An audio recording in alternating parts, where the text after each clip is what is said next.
what are we gonna do? We're gonna dive into this. Who's ready? Who's with me? Who's awake? Okay. Are we awake? Okay. Are you sick of not hitting the numbers you're supposed to hit, making the money you want to make?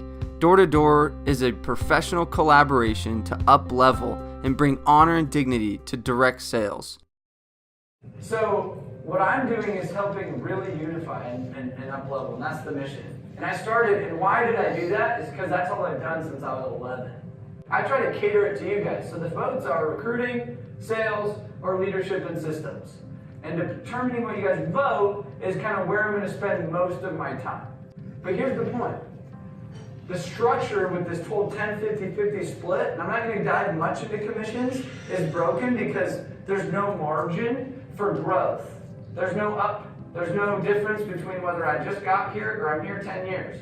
There's no growth for a leader. There's no override breakdown for an actual system to build a company because we're giving away the farm right now that there's nowhere to go. If you have a good system and upside, they will grow with you, empower that because it's going to take less headache off of you and you can duplicate. I literally am saving, how I view it when I shift my mindset is I am saving people from what I call society's drift. Because this is one of the only opportunities where you can create your own destiny and you can literally have as much free time doing it.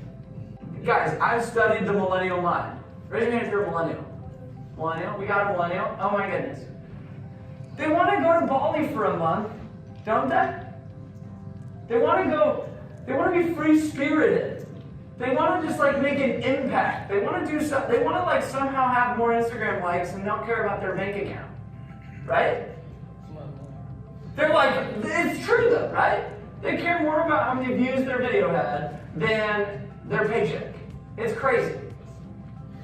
But what's crazy about that is our vehicle is actually the most identified with millennials. Because it gives them the opportunity to be their own boss. Think of Uber. Why did Uber blow up? Because it created free to work when you want, make as much as you want, right? That's what people are calling for.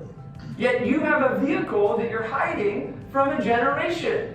If you're not growing, you're dying. It's a natural human need that we have, is expansion. And another one is impact. So this is giving you that. You're changing lives. Get better recruiters.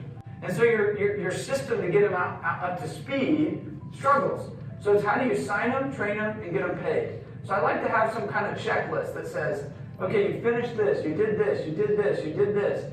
It's a very clear path the first week or the first 3 days or the first 2 months, what that checklist looks like. This is just a simple example. So this is in the recruiting system that I have, but you can build your own onboarding checklist, okay?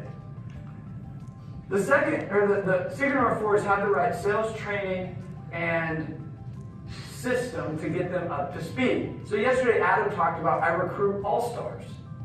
I kind of want to debunk the myth. I don't necessarily recruit all-stars, I create all-stars. So what I've found is you can build and create salespeople if they have 2 things, a positive attitude and a work ethic. But you as a leader have to have a system to plug them into. What was your training like your very first time?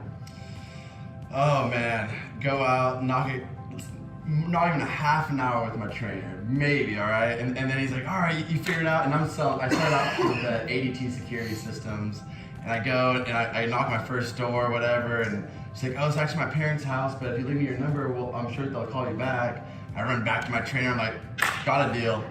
Like, they're gonna get sold 100%, of course. They never answered the door, never called me back. Nothing ever happened, right? But that was just, and I didn't sell actually at all for my first like 5 or 6 days. Like, it was a struggle. And the fact that you're still here, okay, now let's take this example, okay? I didn't know what he was gonna say. So the fact that he's still here, how many people quit on day 5? I call it the ghost of summers past. How many people fail that would have been a 10-year veteran regional? How many people have failed because we did that to them? So here's the problem. When we're trying to create a culture and lead and train, yet we don't have anything in place to actually get them to go, you should be obsessed and investing and putting so much time and energy in creating an environment, in creating a system, in creating something that could create all-stars. Because we found that if we can onboard your process, so there's two principles, and we take these two, and for time's sake, I'm going to just take two principles and mash them together. One is you throw them to the wolves, because there's something to be said. I've interviewed the top reps in all different industries, and there's a common trait. They all got thrown to the wolves. So a lot of you guys think, oh man, that's a terrible thing. There is a survival aspect you need to put them through. But if you don't couple it with the second thing, meaning I need a resource for them to go to when they're bleeding, I need a doctor, they quit. So they have content coupled with support and good leadership coupled with resource. And the last thing just to end on is leadership is about scaling. So training, culture, and scaling. Leadership is influence, nothing more, nothing less. The leader that I left lost his influence. He was somebody that was kind of burned out, kind of just hanging, where I was somebody that had wings that was ready to soar. Yet that leader held me back.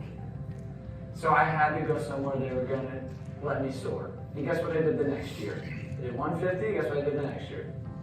300. Because I played in an environment and a culture that was willing to let me play higher.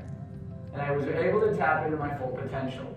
That was just one simple example of my own story where I was like, hey, what kind of leadership are you guys putting in place? Because so many people obsess over a pay scale that they think that's the reason they should work for you. Because we pay the best. I will pay everyone less and I will sell and create more better 1099s at the end of the year, and that's why people stay at me. So my recommendation is run a meeting at least 2 or 3 times a week. Have conference calls. Have accountability. And my number one recommendation is to gamify your business. If you turn your business into a sport, they will produce at a higher level. 100%. People like to compete. So gamify it. I would have music bumping. Why? Because music creates energy. I'd have you all walk in. Oh, there we go. Nice. So I'd have you all walk in, and I would have energy going, right? And I'd be like, okay, how many did you get yesterday? 2. 2, clap! How many did you get yesterday? 5. 5, clap! You want this 5 clap now. How many did you get yesterday? 5. 5, clap! The difference in energy, did you feel it? Versus the first time. That's the energy that culture is. So the leadership is building and running and being the leader of that energy. So my invitation would be get and take ownership over your sales teams, because that's how you scale. Okay, so text me, come see me if you want to book. They're $15. And yeah, I'd love to work with you guys. I think I'm out of time, right? Okay, love you guys. Oh, great. If you like what you saw, there's plenty more where that came from. Join the tribe and hit the button below. Subscribe today.